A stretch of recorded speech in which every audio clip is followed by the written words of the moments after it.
নমস্কার বন্ধুরা, আমি সুপ্রিয়া। আমার চ্যানেলে সবাইকে স্বাগত জানাই। আমি আজকের একটা নতুন রেসিপি নিয়ে হাজির হয়েছি। তো নাম কি জানো? দই কাতলা। তো দই কাতলা বানাতে কী কী লাগে চলো দেখে নিই। দই কাতলা বানাতে কী কী লাগবে, তো এখানে আছে পেঁয়াজ বাটা, দুটো লঙ্কা, গরম মশলা থেতো করা, টমেটো বাটা, পোস্ত বাটা, আদা রসুনের পেস্ট, কাতলা মাছ, নুন হলুদ মাখিয়ে রাখা আর দই। তো বন্ধুরা চলো দই কাতলা কী করে বানাই দেখায়। তাতে মাছ দিয়ে দিয়েছি। তো দেখো, কাতলা মাছ তেলে ভাজা হতে দিয়েছি। ভাজা হয়ে গেলে একটু কড়া করে ভাজা করে নিয়ে তুলে নেবো। তারপরে পেঁয়াজ বাটা দেবো। দেখতেই পাচ্ছ মাছটা লাল লাল হয়ে গেছে। এবারে আমি মাছটা তুলে নেব। তো দেখো বন্ধুরা, মাছটা আমার ভাজা হয়ে গেছে, আমি তুলে নিয়েছি। তো এবারে ওই তেলেই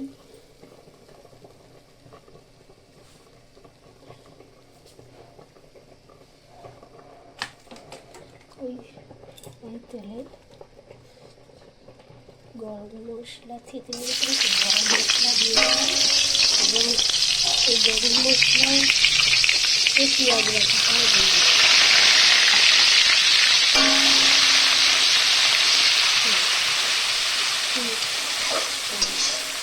পেঁয়াজ বাটাটা একটু লম্বা ভাজা হবে। এর মধ্যে আদা রসুনের পেস্ট ও টমেটোর পেস্টটা দিয়ে দেবো।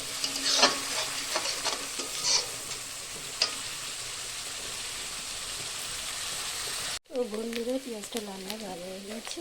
এবার আমি এখানে আদা রসুনের পেস্ট কিছুটা দিয়ে দেবো।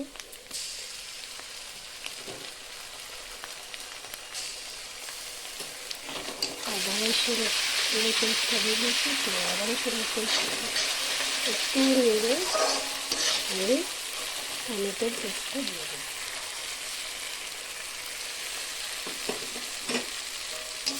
তো টমেটোর পেস্টটা দেওয়া হয়ে গেলে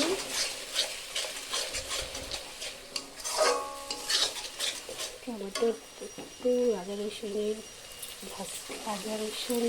একটু ভাজা ভাজা হয়ে গেলে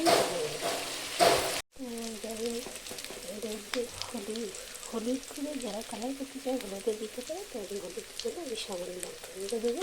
একটু ঝাল ঝাল দিয়ে ভালো হবে। সামান্য মশলাটা যাতে মাখামাখি আসে অল্প একটু দেবো।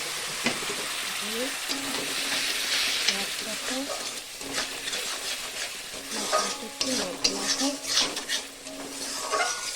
একটু মাখা হয়ে গেছে। একটু তেল ফিরে আসলে আমি আমাদের উপরে পোস্ত বাটা দেবো। তো দেখো বন্ধুরা, তেলটা ছেড়ে এসেছে। তো আমি এর মধ্যে দিয়ে দেবো এবারে পোস্ত বাটাটা পুরো দিয়ে দেবো। পোস্ত বাটা দিয়ে জলটা দিয়ে দিলাম। তো পোস্ত বাটাটা দিয়ে বেশি কষতে নেবে না। এই পোস্ত বাটার মধ্যেই আমি টক দইটা দিয়ে দেবো। তো টক দইটা 250 প্যাকেট, এটা গোটা দেবো, অল্প একটু দেবো। তো দেখতে পাচ্ছ বন্ধুরা, এইটা দিয়ে আস্তে আস্তে তো টক দইটা দেওয়ার সময় তোমরা ওভেনটা একটু আস্তে দিয়ে দেবে, মানে গ্যাসটা একটু আস্তে দিয়ে দেবে, তাহলে দইটা আর ফুটে যাবে না। তো এরকম কন্টিনিউয়াসলি নাড়তে হবে। নাড়া হয়ে এবারে একটু পরে একটু নুন দেবো। তো বন্ধুরা দেখো, সামান্য নুন দিয়ে দিল।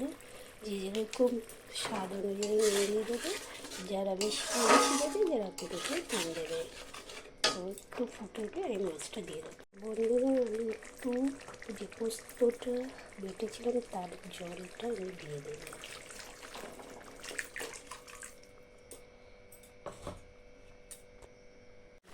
দেখতেই পাচ্ছ ফুটে উঠেছি। এবার আমি মাছটা দিয়ে দেবো। মাছটা কাটার পরে তো একটু মাখো মাখো হয়ে যাবে নামিয়ে নেব। দেখতেই পাচ্ছ কত সুন্দর হয়েছে। আর যারা একটু বেশি কালার যদি করতে চাও আর একটু কালার দিয়ে দিতে পারো। তো দেখো বন্ধুরা, এবারে নামানোর পালা। তো নামানোর আগে একটু চিনি দিয়ে দেবে। তো চিনি দিয়ে এবার একটু দই কাতলাটা একটু মিষ্টি মিষ্টি হলে ভালো লাগে। তো নামানোর আগে একটু চিনি দিয়ে দেবে, চিনি দিয়ে দেবে। এবারে শেষে ধনে পাতা দিয়ে নামিয়ে দেবে। দেখো বন্ধুরা, এবার ধনে পাতা দিয়ে দিচ্ছি। ধনে পাতা দিয়ে তো আমার দই কাতলা কমপ্লিট হয়েছে। তো এবারে আমি নামিয়ে দেবো। একবার এইভাবে করে দেখতে পাবো, ভালো লাগবে। দেখো বন্ধুরা, দই কাতলা আমার হয়ে গিয়েছে এবং দেখতে কেমন লাগছে তোমরা কমেন্টে জানাবে।